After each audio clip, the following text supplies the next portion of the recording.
सभी सखियों और सखाओं को नीलू का प्यार भरा नमस्कार। आज है आपके लिए एक हल्की फुल्की गुदगुदाने वाली कहानी पत्नी प्रेम, जिसके लेखक हैं कृष्णचंद्र। मान्यवर संपादक जी, क्षमा चाहता हूँ इस बार आपके दिवाली अंक के लिए लेख न भेज सका। बात यह हुई कि जब पहली बार आपका पत्र आया जिसमें आपने लिखा था कि इस वर्ष आपने अपने कुछ पुराने लिखने वालों को एक ही विषय पर लेख लिखने के लिए राज़ी किया है, और वह विषय है पत्नी अपने पति की दृष्टि में, और तस्वीर भी मांगी थी, तब मुझे सहसा हंसी आ गई थी। संयोग से मेरी पत्नी भी उस समय मेरी कुर्सी के पीछे खड़ी मेरे पत्रों की निगरानी कर रही थी। क्योंकि मुझे डाक से प्राय लड़कियों के पत्र आते रहते हैं, इसलिए पत्नी द्वारा पत्रों की देखभाल से मेरे लिए जान बचानी मुश्किल हो जाती है। खैर, वह एक अलग विषय है, उस पर कभी अवकाश मिलने पर बात होगी। इस समय तो मैं आपको यह बता रहा था कि आपका पत्र पढ़कर मुझे सहसा हंसी आ गई। तब मेरी पत्नी ने पूछा, क्यों हंसे? मैंने कहा, यह एक संपादक महाशय हैं जो पत्नी पर पति की दृष्टि से एक लेख मांगते हैं और तस्वीर भी चाहते हैं। किसकी पत्नी पर किसके पति की दृष्टि से लेख मांगते हैं? उसने तुरंत पूछा। मैंने कहा, यदि किसी दूसरे की पत्नी पर लेख मांगा होता जब तो तुम तुरंत लिख देते। वह बीच में ही बात काटकर बोली, ज़रा ठहरो, मुन्ना रो रहा है, मैं उसको 2 तमाचे लगाकर अभी आकर तुमसे बात करती हूँ। जब वह वापस आई तो मैंने कुर्सी ज़रा परे खिसका ली। वह बोली, हाँ अब बताओ। मैंने कहा, वास्तव में मुझे तुम पर एक लेख लिखना है, अपने दृष्टिकोण से। इसीलिए मैं हंस रहा था कि ये भले मानस संपादक इतना भी नहीं जानते कि विवाह के बाद पति का दृष्टिकोण भी वही हो जाता है जो पत्नी का होता है। फिर वह बेचारा जो कुछ भी देखता है, अनुभव करता है, बात करता है, आता है, जाता है, खाता है, पीता है, चलता है, बैठ जाता है, बैठकर फिर चलने लगता है, वह सब कुछ उसकी पत्नी के दृष्टिकोण से होता है। अलबत्ता विवाह से पहले पति का एक दृष्टिकोण होता है, लेकिन विवाह के बाद प्राय समाप्त हो जाता है, केवल दृष्टिकोण रह जाता है। कुछ समय के बाद दृष्टि भी चली जाती है और केवल कोण ही कोण रह जाता है। मेरी पत्नी ने बड़ी गंभीरता से पूछा, क्या ये संपादक महोदय कुंवारे हैं? मैंने आश्चर्य से पूछा, तुमने कैसे जाना? उसने मेरे प्रश्न का उत्तर ना दिया। बोली, शक्ल सूरत कैसी है? देखने में तो अच्छा है, लेकिन कमाता क्या है? वह मेरी बात अनसुनी करके बोली, 300 रुपये मिलते हैं। तो बहुत हुए, तुमने तो किसी महीने मुझे 250 रुपये भी लाके नहीं दिए। तुम अपनी लड़की के विवाह की बात उससे क्यों नहीं करते? भली मानस, मैंने चकित होकर कहा, वह लेख मांग रहा है, मैं उसे अपनी लड़की दे दूं?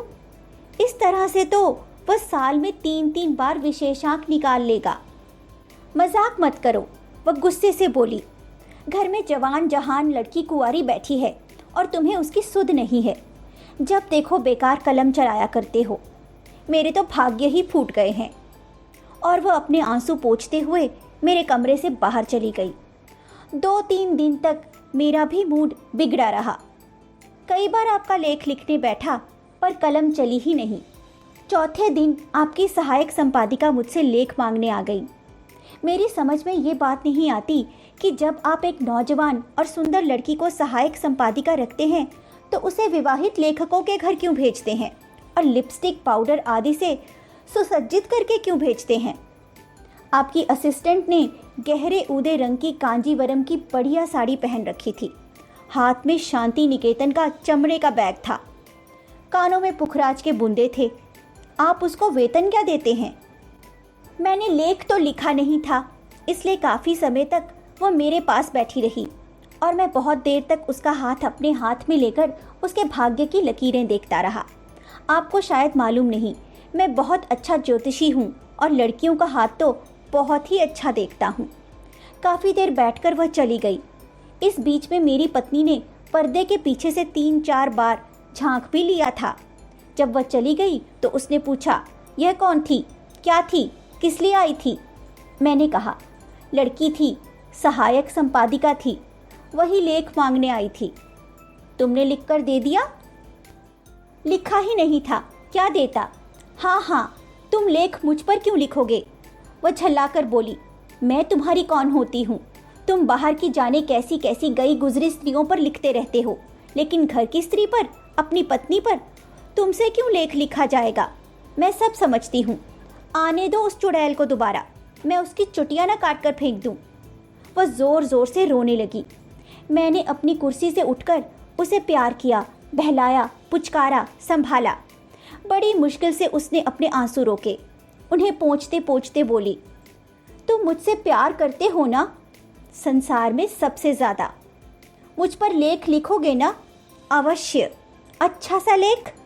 बहुत बढ़िया लिखूंगा। अब वह आंसुओं के बीच मुस्कुरा दी। उसकी आंखें खुशी से चमकने लगी। बोली, मेरा एक चित्र भी भिजवा देना। चित्र? क्यों? वो एकदम भड़क कर बोली, उन्होंने मांगा है। क्या मैं तुम्हें अच्छी नहीं लगती हूँ? बहुत अच्छी लगती हो डार्लिंग। तो फिर? अच्छा, चित्र भी छप जाएगा, मैंने धीरे से कहा।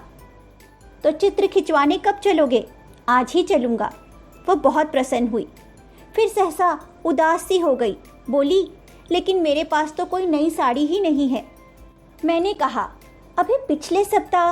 वह बोली, वह तो पिछले सप्ताह की है, नई तो नहीं है। बेशक नई तो नहीं है, मैंने स्वीकार किया।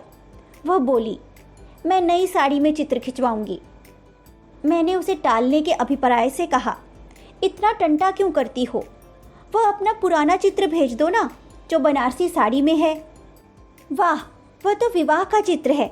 22 वर्ष हो गए, तुम भी क्या बात करते हो? मैंने कहा, अच्छा तो बाजार से 17.5 रुपये वाली वायल की साड़ी ले लेंगे। फूलदार वायल की बहुत बढ़िया साड़ियाँ आई हैं। वह चीख कर बोली, मैं वायल नहीं लूँगी, मैं तो कांजीवरम की साड़ी लूँगी, वैसी उदय रंग की जैसी उस कलमुही ने पहन रखी थी। कांजीवरम की साड़ी? मेरा दिल अंदर ही अंदर बैठने लगा। घटिया से घटिया कांजीवरम की साड़ी भी 80-90 से कम में नहीं आती है। हाँ, कांजीवरम की साड़ी लूँगी, और शांति निकेतन वाला वही बैग जो उस छिनाल ने ले रखा था, और वैसी ही सैंडल, और वैसा ही प्योर मैसूर सिल्क का चमचमाता ब्लाउज़, और कानों में वैसे ही बूंदे। और मैं टैक्सी में बैठकर चित्र खिंचवाने जाऊंगी। टैक्सी में।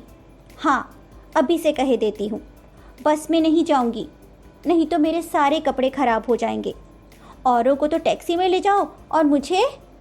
इस घटना के 3-4 दिन के बाद आपकी सहायक संपादिका एक नई पोशाक पहनकर मेरे घर आई, तो मेरी पत्नी ने कह दिया, मैं घर पर नहीं हूँ। उसके 3-4 दिन के बाद जब वह आई तो मैं पूना गया हुआ था, उसके बाद इलाहाबाद गया हुआ था, और फिर नासिक। उसके बाद वह नहीं आई। उसने सोचा होगा, नासिक जाके कौन लौटता है, तीर्थ धाम जो है। लेख तो मैं लिख नहीं सका, पत्नी का चित्र भेज रहा हूँ। विज्ञापनों के किसी पृष्ठ पर छाप दीजिएगा, साथ ही बिल भी भेज रहा हूँ। विवरण यह है, कांजीवरम की साड़ी 125 रुपये, पेटीकोट सिल्क 21 रुपये, सैंडल 15.5 रुपये, ब्लाउज़ बेंगलोर आर्ट 18 रुपये 10 आने, बूंदे 135 रुपये, टैक्सी 9 रुपये 9 नए पैसे, सिनेमा 6 रुपये, दही बड़े की चाट 1.5 रुपये, कुल टोटल 331 रुपये 11 आने और 3 नए पैसे। बिल की अदायगी तुरंत होनी चाहिए, क्योंकि मैंने ये रुपए एक पठान से लिए हैं, वरना मेरी मरहम पट्टी का खर्च भी देना पड़ेगा। इसलिए बिल तुरंत भिजवा दीजिए, और भविष्य में लेख मांगते समय लेखक की जेब का ख्याल रखिए। केवल आपका कृष्णचंद्र।